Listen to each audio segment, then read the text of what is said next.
Important economic concerns have been raised by China's recent move away from the US dollar in international trade and towards financial systems backed by gold. The 1944 Bretton Woods Agreement established a new international monetary system that pegged major currencies to the US dollar, which was convertible to gold at a fixed rate. As a result, the US dollar has been the primary reserve currency of the world for several decades. Even after the Bretton Woods system collapsed in the early 1970s, this arrangement cemented the dollar's pivotal role in world finance. The stability and strength of the U.S. economy have allowed the U.S. to continue dominating the world financial scene. Because of the dollar's dominance, the U.S. has benefited economically from lower borrowing costs and the capacity to maintain trade deficits without suffering immediate consequences. The United States increased its use of financial instruments as national security policy tools after the events of September 11, 2001. This is sometimes referred to as the weaponization of the dollar. This strategy used the currency's pivotal position in international finance to impose geopolitical pressure and impose economic sanctions. Leading this movement are a number of nations, such as China and Russia, who are investigating ways to lessen their reliance on the US dollar, a process known as dollarization. China has promoted the use of its currency in international trade and established currency swap agreements with other nations as part of its efforts to internationalize its currency. China's fascination with gold has long been rooted in its culture and economy, and it has developed in tandem with its swift economic expansion and globalization. From 2008 to 2023, gold has become increasingly important to China's foreign reserves. The country's yearly gold purchases show a distinct upward trend, indicating a purposeful and aggressive accumulation strategy. China is now one of the world's largest gold holders, with official gold reserves of about 2,264 metric tons as of December 2024. China has a variety of reasons for expanding its gold reserves, including geopolitical and economic strategic considerations. One important component of this strategy is the diversification of foreign reserves, which make up about 60% of China's holdings and are typically weighted towards the US dollar. In times of economic uncertainty and growing geopolitical tensions, particularly with the United States, gold protects reserves' purchasing power by acting as a hedge against inflation and currency devaluation. China must reduce its reliance on the dollar in order to challenge the US's dominant role in international finance, give China more economic autonomy, and protect its reserves from possible sanctions imposed by the US. Huge gold reserves support China's reputation as a financially stable country by signifying economic strength and stability. Using the US dollar's hegemony to impose sanctions was one of the Trump administration's preferred methods of dealing with enemies. By moving away from dollar reserves and settling trade in alternative currencies like gold or the yuan, these sanctions aim to freeze foreign-held dollar reserves and limit access to dollar-based international trade systems. Unlike dollar-based assets, China successfully shielded itself from the full force of dollar-based sanctions, making it far more difficult for the Trump administration to punish its companies or economically isolate China. China was less vulnerable to such pressure because it could circumvent dollar systems through gold and other financial arrangements, which led to attempts to isolate Beijing both diplomatically and economically. The dollar's place in international trade was crucial to the Trump administration's trade war, which focused on enacting tariffs and renegotiating trade conditions. However, the efficacy of these tariffs was somewhat compromised as China promoted alternative financial strategies. Gold holdings and a decreased reliance on the dollar are in line with China's larger objective of developing alliances with countries alienated by U.S. financial hegemony programs like the Belt and Road Initiative. This approach reduces the efficacy of Trump's weaponized dollar diplomacy and limits the administration's ability to use economic isolation as a strategic tool for countries looking to break free from dollar-based systems. Numerous internal and external factors have impacted China's decision to increase its gold reserves. China's decision to increase its gold reserves was influenced by a number of important factors, including economic growth, foreign exchange surplus, and sustained trade surplus. To diversify holdings and guarantee long-term financial stability, a portion of these reserves are allocated to gold.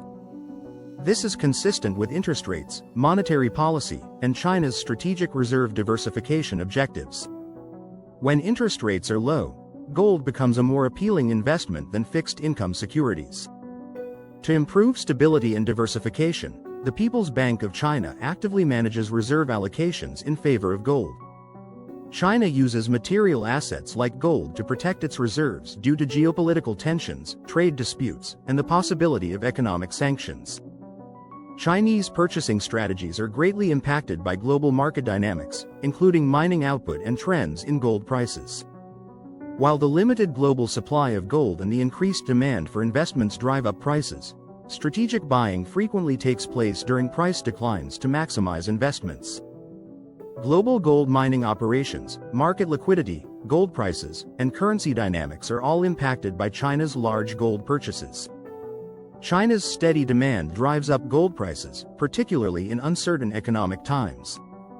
By improving market depth, market liquidity makes gold more tradable and accessible to other countries and investors. Currency diversification and the globalization of the W are encouraged by China's growing gold reserves and decreased reliance on the US dollar. This change has the potential to affect exchange rates, undermining the dollar's hegemony and fostering a more multipolar currency system. China's strategy of amassing gold has significant geopolitical and economic ramifications, which could change the composition of global reserve holdings. International organizations such as the World Bank and IMF may be prompted to modify their policies in order to accommodate changing reserve compositions. By providing dependable assets in return for political backing or collaboration, gold can be used as a tool in economic diplomacy. Gold diversification may have an impact on international trade agreements as well, possibly resulting in provisions that permit settlement in a variety of currencies or that mention gold as a settlement asset. With estimates of yearly gold purchases surpassing 600 metric tons by 2025, China's gold accumulation strategy is set to continue influencing its economic and geopolitical environment. Greener and more sustainable gold mining practices will be fueled by technological advancements, blockchain technology, transparency, security, and sustainability initiatives. The United States will no longer be able to purchase critical minerals from China, such as gallium, germanium, and antimony. These resources are necessary for the manufacturing of military hardware, semiconductors, and other high-tech products. These steps are intended to protect national security and meet international commitments like non-proliferation, according to the Chinese Ministry of Commerce. This move comes after the U.S. government decided to add more Chinese companies to its list of companies subject to tighter export controls on software tools and equipment used in semiconductor manufacturing. China's new export laws specifically target foreign-based companies. There are now legal repercussions for foreign businesses and middlemen who use Chinese components or materials in their goods and then sell them to the U.S. This strategy is similar to the broader territorial reach frequently connected to European and U.S. sanctions. The targeted products use a variety of materials and technologies that are essential to the U.S. industry. Critical minerals that are currently under increased export scrutiny include gallium and germanium, which are both utilized in military hardware and semiconductor communications equipment. The Chinese Ministry of Commerce recently underlined that anyone or any organization found to be transferring dual-use goods of Chinese origin to U.S. entities would be subject to Chinese law. This implies that Beijing plans to take enforcement actions to discourage businesses from acting as middlemen to get around its direct prohibitions.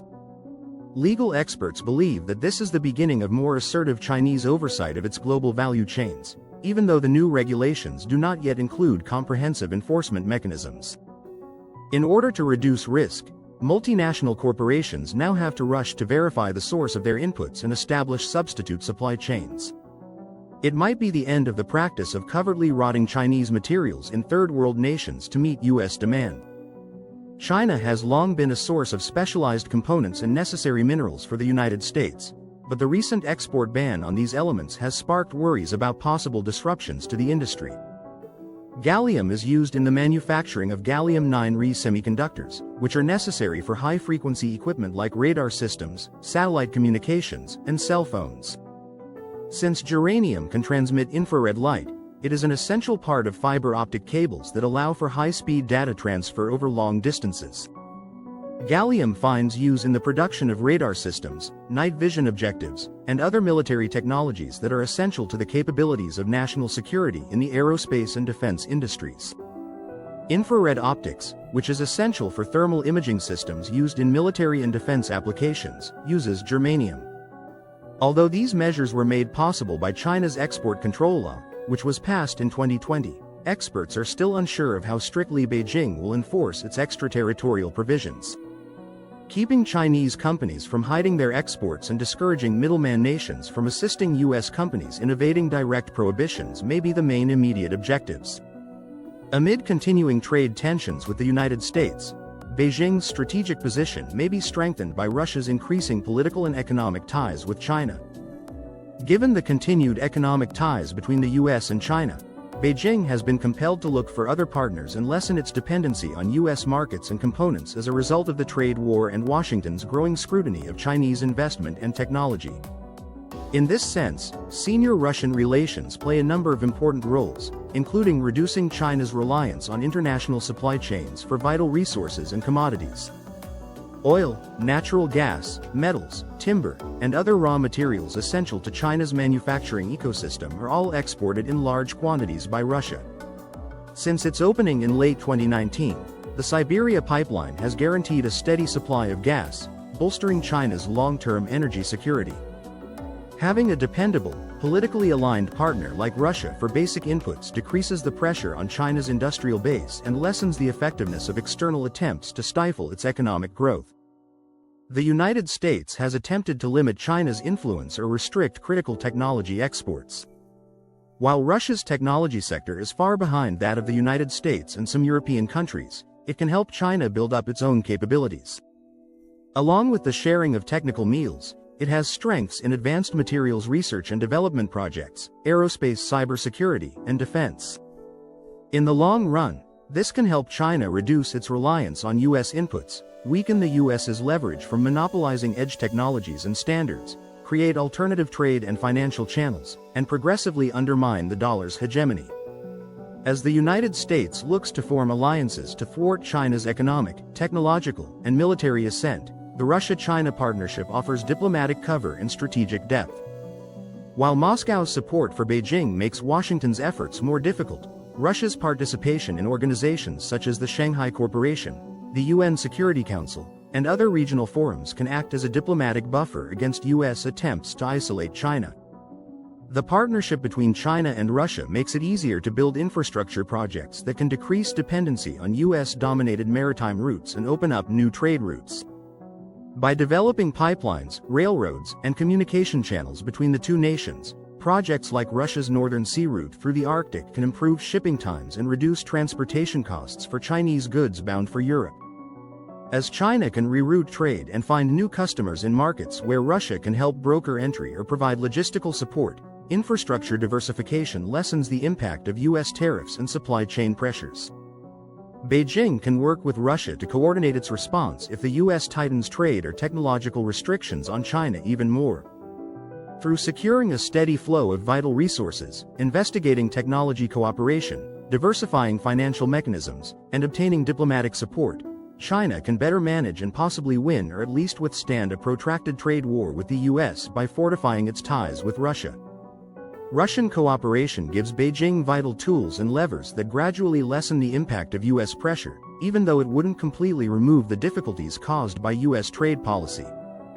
This partnership may change the global economic scene by ensuring that China continues to be a powerful actor on the international scene and making it more difficult for the U.S. to use trade as a unilateral tool of policy.